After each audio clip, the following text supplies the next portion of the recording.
Check out this video by the United Kingdom arm of Greenpeace. There is no greater duty for any nation than protecting our people and our planet. The UK government is a global leader in tackling plastic pollution, and we can be incredibly proud of what we are doing. Plastic everywhere, out and out. What in the wibbling fiddlesticks? We're packing crisps. We have banned plastic straws, plastic stirrers, and plastic coffee mugs to make sure that we turn the tide.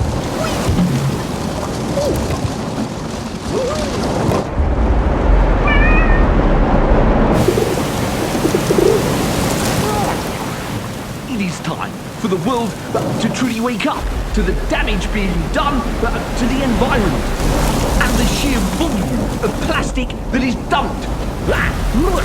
Let us secure the very health of the planet for our children, grandchildren, and generations to come.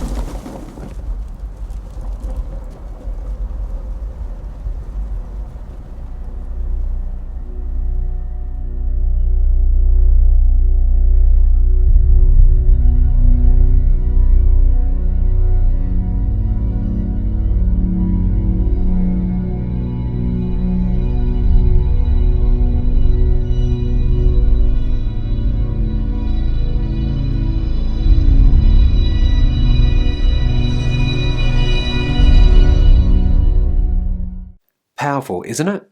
That image of the total amount of waste being produced every day is even more impactful. What you saw in this film is the amount of plastic that the UK dumps on other countries every single day, to the tune of 1.8 million kilograms, or 688,000 tonnes a year of plastic waste that is fueling health and wildlife emergencies around the world. I like to say Australia is doing better in this space, but after a little digging, and it didn't take a lot, we're actually not much better. In 2017-2018, we produced 3.4 million tonnes of plastics in Australia. Of that, just 9.4% or 320,000 tonnes was recycled. Breaking that figure down even further, just under half of it, or 145,000 tonnes, was reprocessed in Australia, and 54% of that was exported for reprocessing overseas.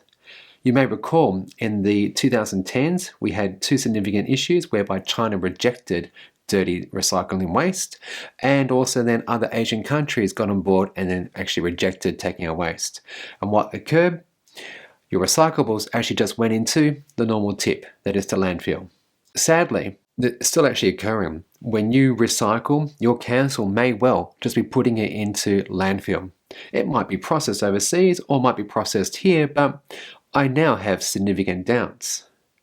Last year, state and federal governments announced that they would actually spend $600 million on new recycling infrastructure, with South Australia recently announcing that it was going to be, I think, producing 8 or 11 new facilities and, well, covering off a lot more of this plastic debt that we are all creating.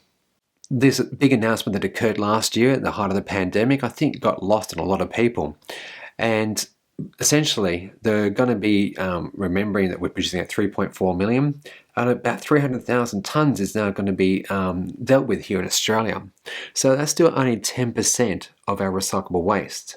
So what can you do? What can I do? Well, choose products that are reusable. Ask your workplace to support the same.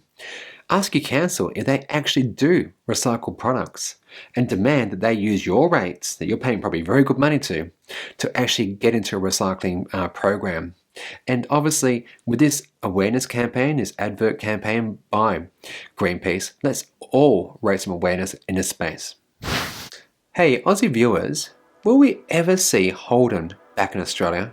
Because I would love to see this on our roads. Beautiful, isn't it? What you're looking at is Opel's iconic Manta GSe Electro Mod. For my international viewers, Holden, aka General Motors or Vauxhall or Group PSA, I don't know who owns who these days, they withdrew from the Australian market a few years ago. It devastated our jobs and our economy, and sadly, when I see cars like this, I doubt we'll ever see them on our roads unless some very nice person imports it for their own collection. But hey, that's what I do, to show you what's out there and that EVs can be fun, quirky, retro, and more. Here's some details. The all-electric Manta GSe is the first electric resto mod by Opel and combines the classic style of the iconic Manta. The 4-cylinder engine under the bonnet has been replaced by a 108 kilowatt, 225 Nm torque electric motor.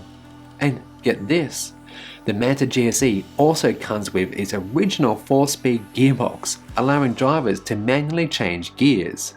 Why? I didn't get that, but okay. Alternatively, you just put it into the 4th gear and you can drive it as an automatic. With a 31 kWh lithium-ion battery, the Manta GSe has a range of around 200 km predicted on the WLTP cycle. A 9 kW onboard charger will take approximately just 4 hours to fully charge that battery. The classic round instruments have been replaced by Vauxhall's Pure panel with 2 driver-oriented 12 and 10-inch digital displays.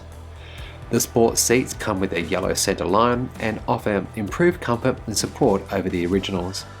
Both Vauxhall and Opel have pledged to offer an electrified variant across the entire model lineup by 2024.